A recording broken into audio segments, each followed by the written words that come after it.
Well, good evening and welcome to Tucker Carlson tonight. Another day, another apparent terror attack. ISIS is taking responsibility tonight for a shooting on the Champs-Élysées in Paris. We'll have a live report from Europe in moments, and then the Daily Mail's Katie Hopkins will be here to discuss the growing danger across that continent.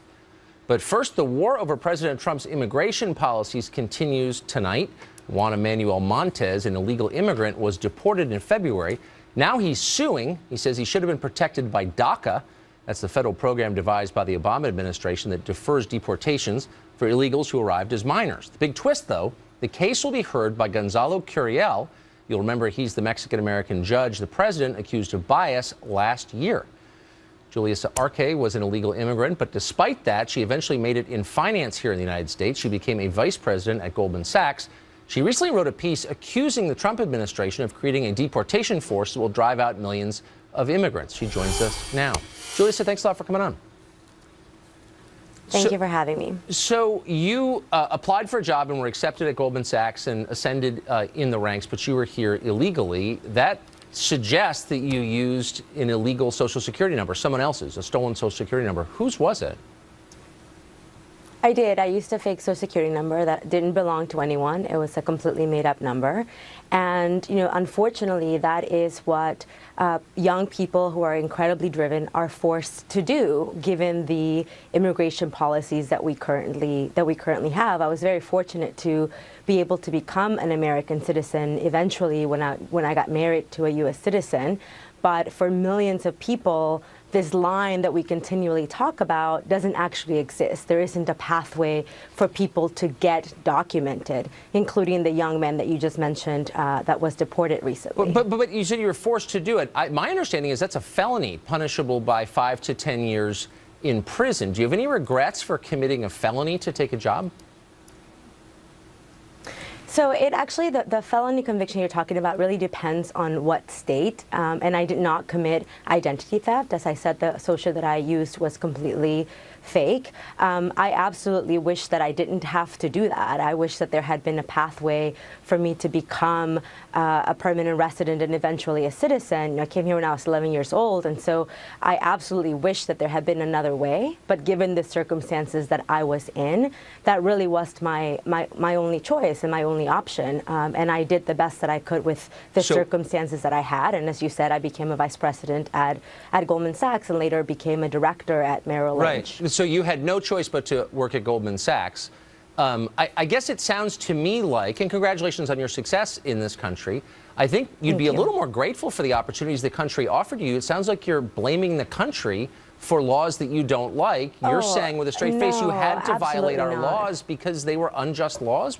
Why did you have to violate our laws? No, I think what I'm saying is that there are laws that are unjust, but I'm not blaming anybody for the circumstances that I was in. I'm incredibly grateful to this country, which is why I became an American citizen. And that was one of the best days of my life, to finally be recognized by a country that I have called home since I was 11 years old. So I'm incredibly grateful for that opportunity. And so now what I'm doing is trying to make that opportunity available to more people who come here to work really hard and to give of their talents to make this country the country that it is, a great, beautiful country, which is why I live here and I'm an American citizen now. Right. And again, it's worked out great for you, as it does for a lot of immigrants. And I admire their work ethic and their drive. And I also sympathize with them wanting to leave the countries a lot of them are fleeing from. But I also think Americans ought to have a voice in this. And I also found your characterization, frankly, of the president's proposed border wall as, quote, a symbol of hate, as not an indication of gratitude. It suggests that you don't think America has a right to protect its borders. And that seems a very odd attitude for someone who's benefited so much from your adopted country.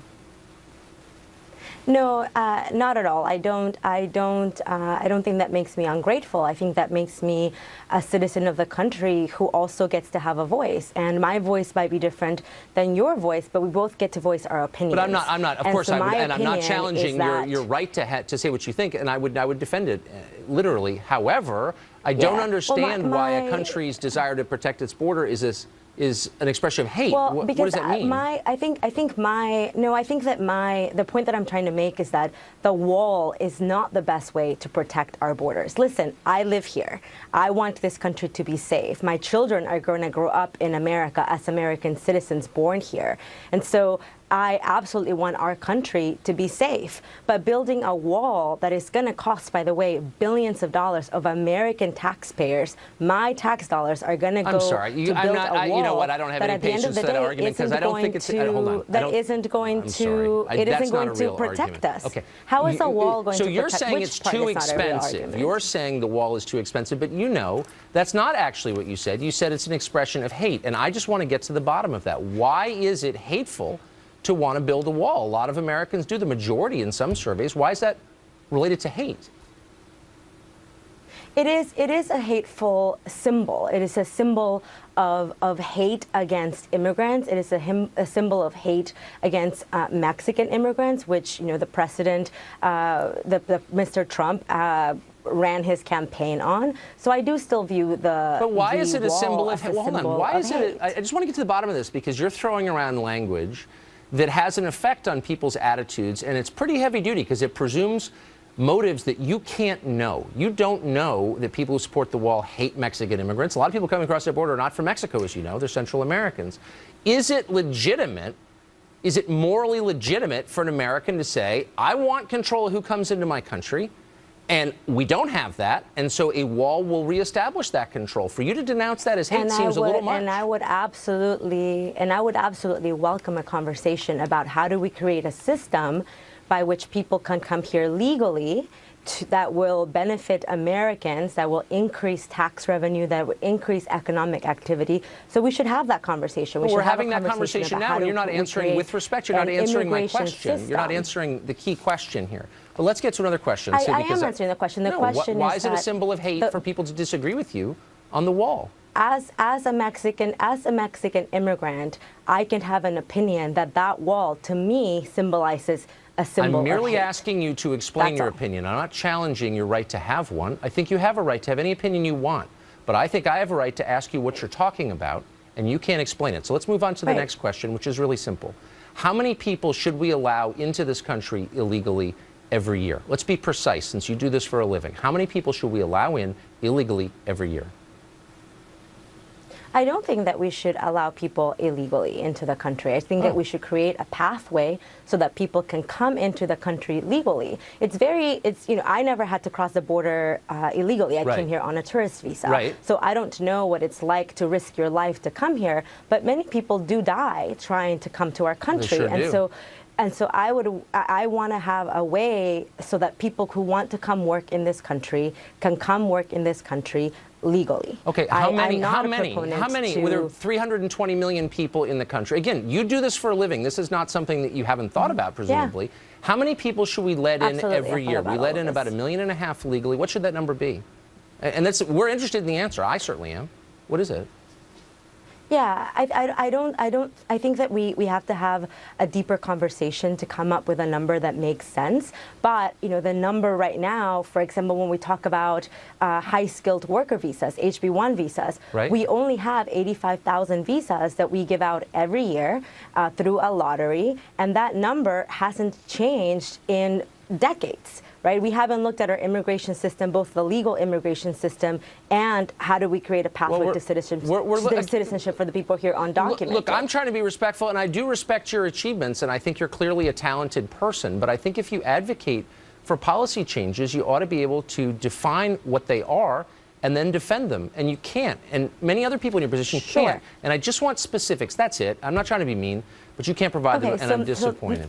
I'm sorry, we're out of time. Thanks for joining I can provide you with the specifics. Yeah, I've asked you 5 times. Like, what's the number? And we'll just hold it real quickly. How many people should we let in every year? Yeah, what's the ideal number of legal immigrants, either through H-1B programs or through various other programs? We have to bring people here legally. How many should we bring in a year? That's a real question. That cap of 85,000 visas should at least be double to that number to meet the demands of our country and of our economy. Okay. So if you're talking about HB1 visas, I think the number should at the very least be doubled. Be 160,000. And when it comes to policy, we can't have